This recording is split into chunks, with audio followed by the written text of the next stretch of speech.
오늘 하나님께서 우리에게 주시는 말씀은 요한복음 8장 12절로 20절입니다. 신약성경 158페이지 요한복음 8장 12절부터 20절까지 우리 다 같이 일어나셔서 한 절씩 교독하여 봉독하도록 하겠습니다. 예수께서 또 말씀하여 이르시되 나는 세상의 빛이니 나를 따르는 자는 어둠에 다니지 아니하고 생명의 빛을 얻으리라.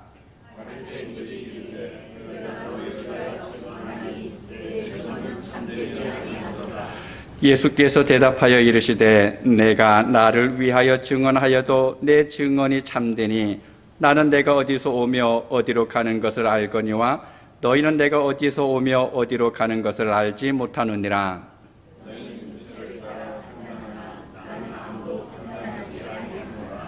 만일 내가 판단하여도 내 판단이 참되니 이는 내가 혼자 있는 것이 아니요 나를 보내신 이가 나와 함께 계심이라.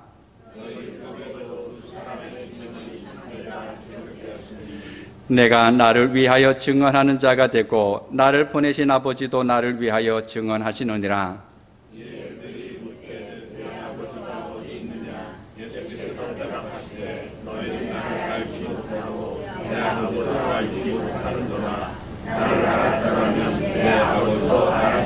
같이 읽습니다. 이 말씀은 성전에서 가르치실 때에 헌금함 앞에서 하셨으나 잡는 사람이 없으니 이는 그의 때가 아직 이르지 아니하였음이로라.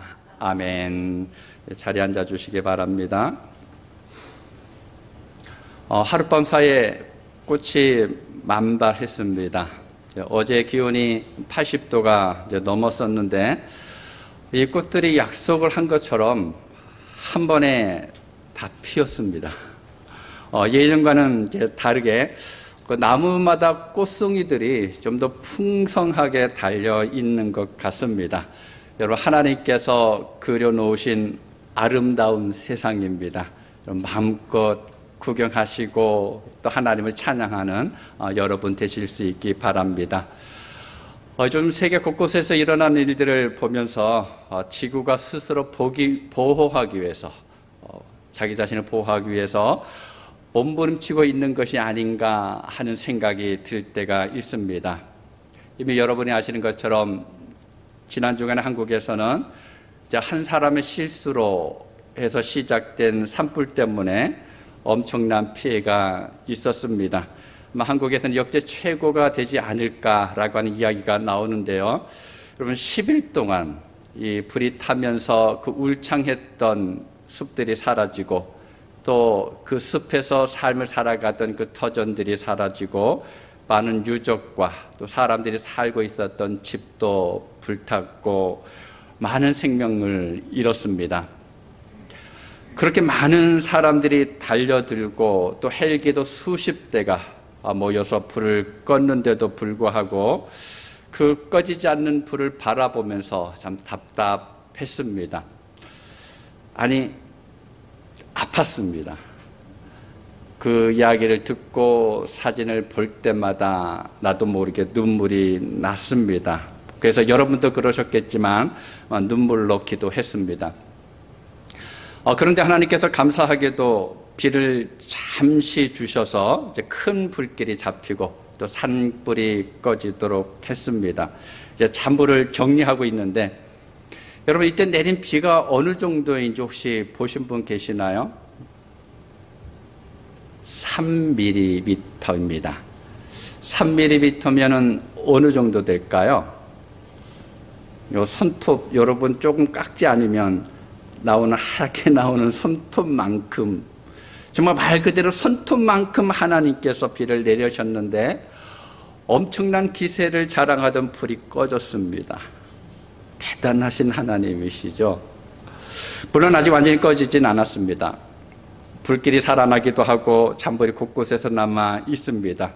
그래서 우리는 기도의 자리에 있으면서 더 간절하게 기도해야만 합니다. 그런데 지난 금요일에 또 뜻하지 않은 소식이 들려왔습니다. 미얀마에서 지진이 발생했습니다. 7.7인가 진도가 되는데 폐쇄적인 그 나라에서 피해 현황들이 계속해서 들려오는데 그것이 얼마나 정확한지는 아직 알지는 못하겠습니다. 희생자가 보통은 10,000명은 될 것이라고, 또 심하면 10만 명까지 이를 것이다 라고 이야기하는 이들도 있습니다. 그렇지 않아도 오래돼서 낡았던 다리들이 무너지고 건물들이 무너지면서 많은 사람들이 다쳤습니다. 길이 갈라지면서 또 그것으로 인해서 생명을 잃은 사람들도 있습니다. 그 옆에 나라가 바로 태국인데, 태국에 한 600마일 떨어진 곳에 방콕이라고 하는 도시가 있는데, 거기에 건설 중인 30층짜리 건물이 무너지면서 또 다 지어진 건물들이 흔들리고 갈라지면서 많은 사람이 목숨을 잃었습니다. 이런 것을 생각하면 참 암울합니다. 어떻게 살아가야 할까 답답하기도 합니다. 저들의 마음을 어떻게 또 만져줄 수 있을까? 하나님께서는 무엇을 또 생각하고 계실까? 돌아볼수록 마음이 답답해지게 됩니다. 우리가 살고 있는 이곳에는 자연재해가 거의 없어서 우리가 감사한 마음으로 살아가는 것은 당연한데, 그러나 여러분, 우리는 그것만으로 그치지 말아야 합니다. 나는 괜찮지만 지금 어려움을 당하고 있는 이들을 생각하면서 기도하고, 또 하나님께서 우리에게 원하시는 긍휼 베풀기를 원하는 것이 무엇인지를 우리가 찾고 행할 수 있어야 합니다. 여러분, 세상을 품고 기도하는 여러분 되시기 바랍니다. 나를 위해서, 내 가정을 위해서, 교회를 위해서, 내가 살아가고 있는 이 지역을 위해서도 기도해야 되지만, 내가 생전 가보지도 못했고 들어보지도 못했던 그 땅을 바라보면서 우리가 기도해야 합니다.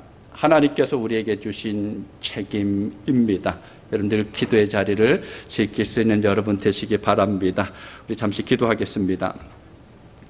아버지 하나님, 하나님께서 오늘 또 우리를 예배 자리로 불러주셔서 감사합니다. 세상은 지진으로, 전쟁으로, 불로, 홍수로, 온갖 핍박으로 난리인데, 그러한 세상을 살아갈 때에 우리의 삶을 인도하여 주셔서 우리가 하나님 앞에 평안히 예배할 수 있도록 이끌어 주신 은혜에 참으로 감사합니다. 아버지 하나님, 그러나 우리의 상황으로 인해서 우리가 감사하는 것으로만 끝나는 것이 아니라 하나님께서 만드신 이 세상에서 일어나는 일들을 바라보면서 하나님의 긍휼하심과 하나님의 그 사랑의 손길이 나타나기를 기대하면서, 또 그들을 향한 하나님의 뜻이 무엇인지를 우리가 알기 위해서 늘 간구할 뿐만 아니라 그들이 다시금 일어나고 또 새로운 삶의 소망을 갖기 위해서 늘 간구하며 살아갈 수 있는 우리 성도들 되어질 수 있도록 도와주옵소서. 이 시간 예배하면서 하나님의 사랑을 알게 하시고 또 그 사랑을 어찌하든지 나타내기를 원하는 그러한 갈망 속에 거할 수 있는 우리 모두 될 수 있도록 붙잡아 주옵소서. 연약한 자가 말씀을 들고 앞에 섰습니다. 그리스도의 보배로운 피로 감춰주시고 오직 하나님의 말씀만이 드러나게 하여 주시옵소서. 모든 것을 주님께 맡겨드리옵고 예수님의 이름으로 기도하옵나이다. 아멘. 예수님께서 행하신 많은 기적과 말씀에는 특별한 뜻이 담겨져 있습니다. 특별히 예수님께서 행하신 표적을 헬라어로 보면 세메이온이라고 하는데 영어 성경에 보면 사인이라고 번역이 되어 있습니다. 표시입니다. 징후이고 신호라고 하는 의미입니다. 그럼 예수님께서 행하셨던 이 세메이온, 표적은 이 사인에는 예수님의 마음과 뜻이 담겨져 있습니다. 단순히 눈앞에서 일어났던 그 사건이 목적이 아니라 그것을 통해서 우리에게 알려주시고 싶으신 주님의 마음이 있다라는 겁니다. 우리는 그것을 발견할 수 있어야 합니다. 지난주에 말씀을 드린 요한복음 6장에 나오는 보리떡 5개 하고 물고기 2마리로 5,000명을 먹이신 사건은 단순히 예수님의 능력을 보여주시기 위해서 행하신 것이 아닙니다. 그것보다 더 중요한 것이 바로 이 오병이어의 기적을 통해서 사람들에게 주님께서 너무 하고 싶으신 말씀이 있었습니다. 그래서 성경에서는 이적이라고 하지 않고 표적이라고 기록해 주고 있습니다. 여러분, 오병이어의 이적을 통해서 우리에게 주시는 사인은 단순히 예수님께서 배고픈 사람들에게 떡을 먹여서 배부르게 하실 수 있는 능력이 있음을 보여주시는 것이 아니라 예수님 자신이 생명의 떡이다라고 하는 것을 알려주시기 위해서 바로 그 사건을 일으키신 것입니다. 그래서 오병이어의 이적 이후에 예수님께서 말씀하셨습니다. 나는 생명의 떡이니 내게 오는 자는 결탄코 줄이지 아니할 터라.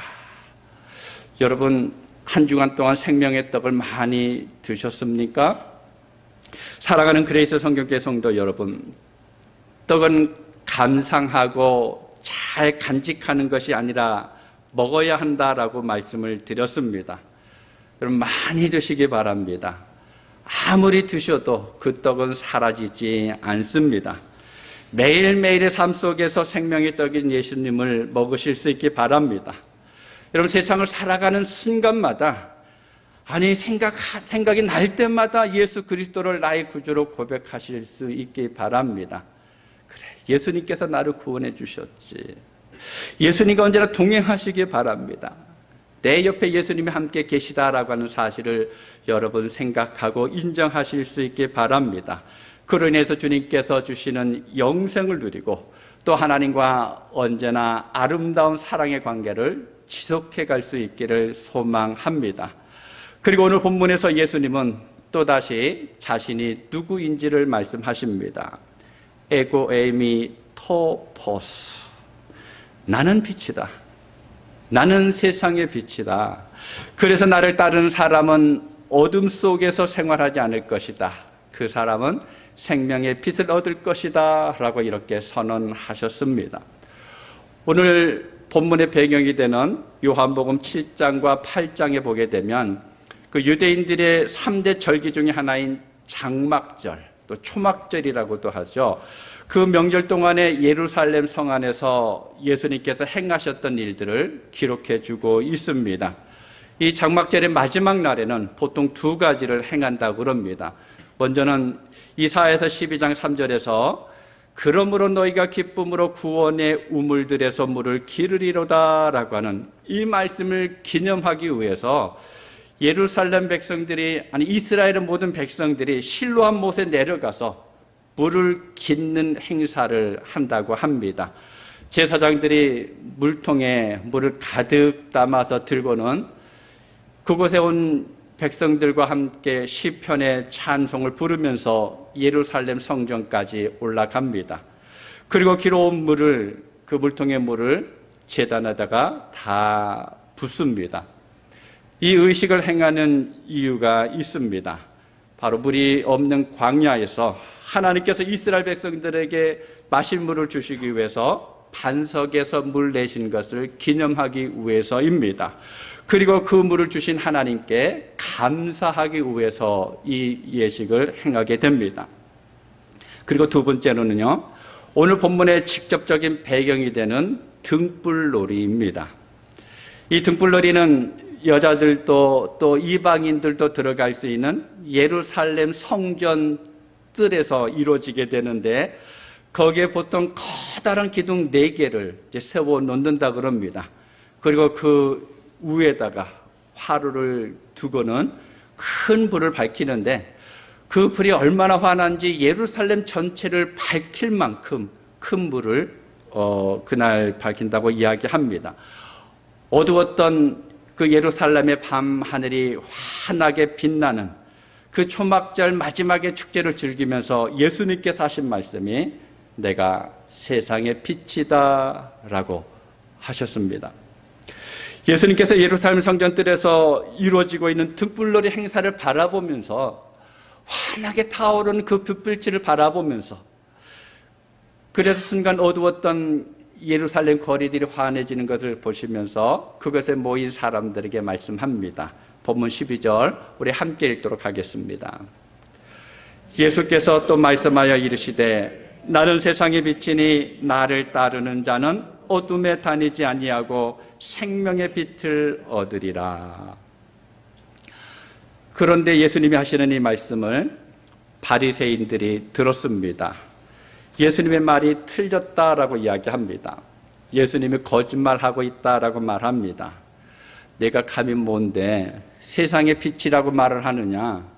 아니 어떻게 너를 따라가면 생명의 빛을 얻을 수 있느냐라고 이야기합니다. 예수님은 빛과 어둠을 판단할 자격이 없다라는 것입니다. 이들이 왜 이런 생각을 하고 있었을까요? 유대인들은요, 특별히 바리새인들은 오직 하나님만이 생명의 빛이 될 수 있다라고 하는 것을 알고 있었습니다. 그런데 어떻게 나사렛에서 온 평범한 인간이, 그것도 목수의 아들이 어떻게 어둠을 밝힐 수 있는 생명의 빛이 될 수가 있느냐? 너는 안 된다라고 지금 이야기하고 있는 것입니다. 그런데 여러분, 혹시 믿음의 삶을 살아가면서 이 질문을 가지고 질문해 보신 적이 있습니까? 이 시대에 사는 사람들뿐만 아니라 우리도 이 질문을 할 수 있어야 합니다. 어떻게 예수님이 세상의 생명의 빛이 될 수가 있을까? 여러분, 왜 예수님이 생명의 빛이 되십니까? 우리는 여기에 대한 분명한 해답을 가지고 있어야 합니다. 그럼 빛의 반대가 뭐죠? 어둠이죠. 빛의 반대는 어둠입니다. 그러면 어둠은 무엇입니까? 이 어둠을 알면 빛이 뭐다라고 하는 것을 우리가 생각해 볼 수가 있습니다. 어두울 때 표현하는 말 중에 하나가 칠흑 같다라고 하는 말이 있습니다. 캄캄하다라는 거죠. 아무것도 보이지 않는다라는 것입니다. 여러분, 이 어두움은 무지입니다. 어두움이란 아무것도 모르는 것입니다. 어두움의 가장 큰 특징은 아무것도 볼 수가 없다라는 거예요.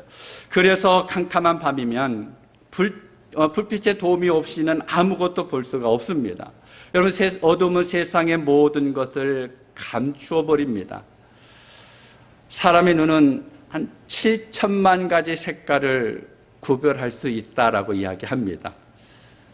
700개 정도는 이해를 하겠는데 7천만이라고 하니까 이제 상상이 되지 않는데, 엄밀하게 따지면 우리 눈으로는 그 색깔들을 다 구별해낼 수 있다고 이야기합니다. 그래서 아무리 좋은 카메라 렌즈가 나와도 사람의 눈만큼 완벽하게 색깔을 구별할 수 있는 그 렌즈는 만들어낼 수가 없다라는 겁니다. 그런데 그렇게 좋은 눈임에도 불구하고, 하나님께서 그 좋은 눈을 우리에게 만들어 주셨음에도 불구하고 빛이 없는 어둠 속에서는 아무것도 구별할 수가 없습니다. 보이지 않습니다. 그래서 어둠은 무지입니다. 어둠은 세상의 모든 가치를 덮어버립니다. 옳고 그름이 뭔지 분간하기 어렵게 합니다. 아무것도 분별할 수가 없습니다. 잘생긴 사람, 못생긴 사람, 아무런 의미가 없습니다. 누가 어떤 옷을 입었는지, 누가 착한 일을 하는지, 나쁜 일을 하는지 어느 누구도 알지 못합니다. 그래서 무지입니다. 여러분, 어둠 속에서는 길을 찾을 수가 없습니다. 어디로 가야 하는지, 그 길에 무엇이 있는지, 어둠 속에서 우리가 가야 할 길의 방향을 분간할 수가 없습니다. 어느 방향으로 가야 될지, 또 무엇을 붙들고 가야 할지 우리는 알지 못합니다. 그래서 어둠은 우리를 무지한 상태로 만들어버립니다. 아무것도 볼 수가 없습니다. 아무것도 알 수 없는 그 무지의 상태가 바로 어둠입니다. 영적인 측면에서도 마찬가지입니다. 그런데 중요한 것은 이 영적인 어둠은 무지로만 끝나지 않는다라는 것입니다. 여러분, 영적인 어둠은 죽음에 이르게 합니다. 영적인 어둠은 참 복음과 거짓 복음을 분별할 수 없게 만들어 놓습니다. 하나님과 사탄을 분별할 수가 없습니다. 그게 그거인 것처럼 보입니다. 영생에 위한 길이 어디에 있는지 알지 못합니다. 분명히 길이 만들어져 있음에도 불구하고 영적인 어둠 속에 있으면 그 길을 찾아갈 수가 없습니다.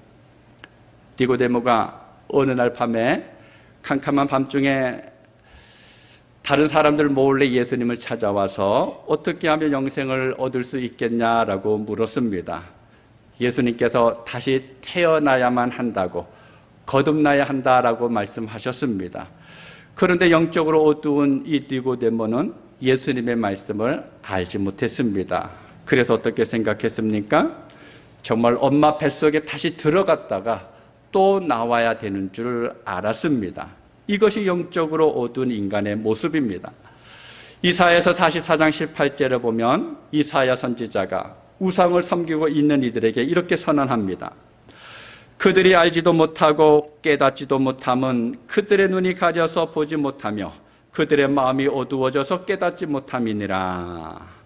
그럼 이렇게 눈이 가려서 보지 못하고 마음이 어두워서 깨닫지 못하는 상태가 바로 영적인 어둠에 빠진 상태입니다. 이 상태에서는 진리를 깨달을 수가 없습니다. 생명의 길이 분명히 그 앞에 놓여 있는데도 불구하고 야, 너 그 길로 걸어가야 돼 라고 이야기하는데도 불구하고 그 길이 보이질 않습니다. 눈에 들어오지 않습니다. 그것은 결국 죽음이라는 겁니다. 우리가 예수님을 만나고 믿기 전에는 우리의 영적인 상태가 바로 어둠이었습니다. 지금도 예수님을 믿지 않는 사람들에게 성경을 읽어주고 이것은 이렇다라고 설명을 해주고 아무리 애를 써도 말씀을 깨닫지 못하는 이유가 바로 영적인 어둠 때문에 그렇습니다.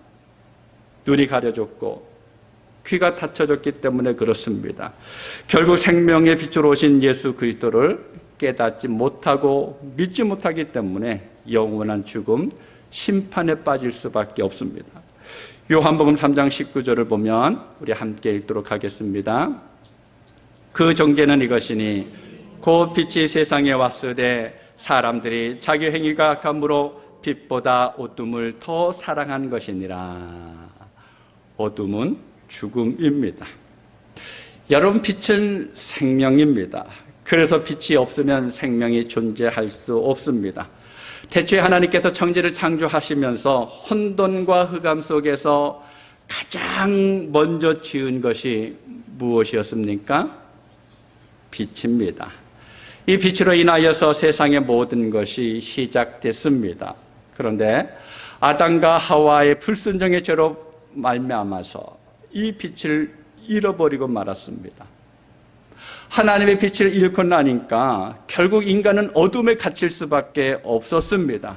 그 어둠 속에 갇혀 있어서 하나님께 나아갈 길을 찾을 수가 없었습니다. 아니, 그 길이 있는 것조차도 알지 못하고 있었습니다. 스스로 그 길을 찾을 수가 없습니다. 모든 사람은 영적으로 어둡기 때문에 어느 누구도 사람을 이 빛으로 인도할 수가 없습니다. 그래서 어두운 세상에 생명의 빛으로 예수님께서 오셨습니다.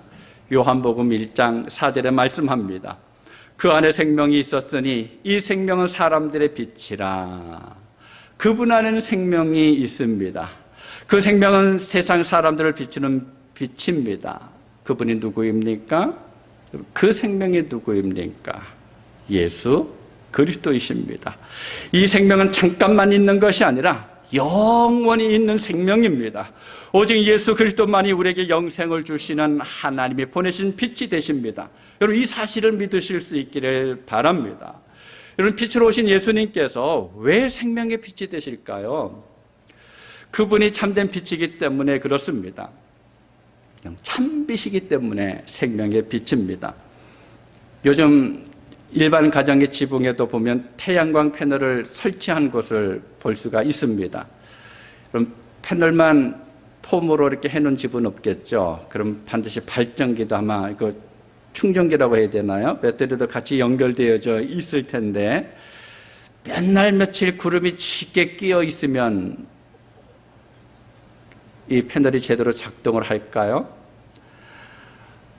전기가 없다고 그래서 야구장이나 축구장에 있는 그 불빛을 갖다가 패널에 비추면 발전기가 돌아갈 수 있을까요? 제 생각에는 아닙니다. 못 돌아갑니다. 그런데 그 캄캄한 구름 사이에 정말 이 손가락 하나만한 그 불빛이 쫙 들어와서 이 태양광 패널에 비추게 되면 얼마 안 있으면 발전기가 움직이기 시작합니다. 왜일까요? 참빛이기 때문에 그렇습니다. 영접하는 자, 곧 그 이름을 믿는 자들에게는 하나님의 자녀가 되는 권세를 주셨으니, 그 빛이 내 안에 들어오기만 하면 하나님의 자녀가 되는 권세가 있습니다. 내가 살아납니다. 온통 빛으로 둘러싸이지 않아도 됩니다. 그 참빛이 내 안에 뚫고 들어오는 한 줄기 빛만 있어도 됩니다. 여러분, 빛은 길을 찾게 합니다. 방향을 찾게 합니다. 어디로 가야 하는지 알게 합니다. 무엇을 행하는지 깨닫게 합니다. 그래서 빛은 우리 인생의 길을 찾고 구원의 길로 인도합니다. 그래서 빛은 지혜입니다. 여러분, 이 지혜는 계시를 통해서 하나님의 말씀을 깨닫게 합니다. 빛이 있는 곳에는 아름다움이 있습니다. 정말 눈부시게 아름다운 것을 볼 수가 있습니다.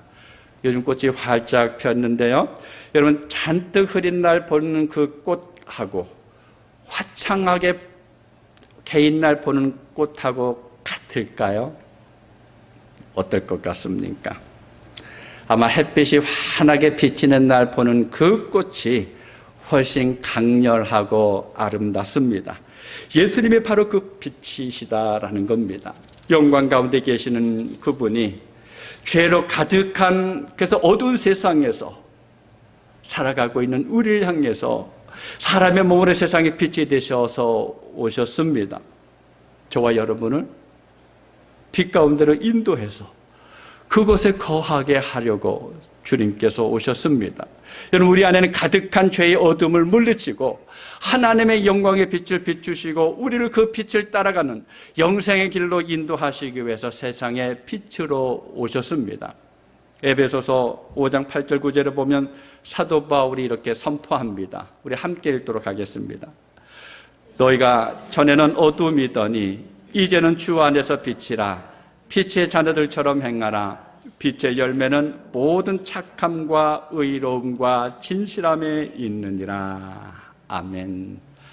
예수 그리스도를 믿고 살아가는 우리에게 이전에는 어둠 가운데 있었는데 이제는 주님 안에서 빛 가운데 살아가고 있다라고 선언하고 있습니다.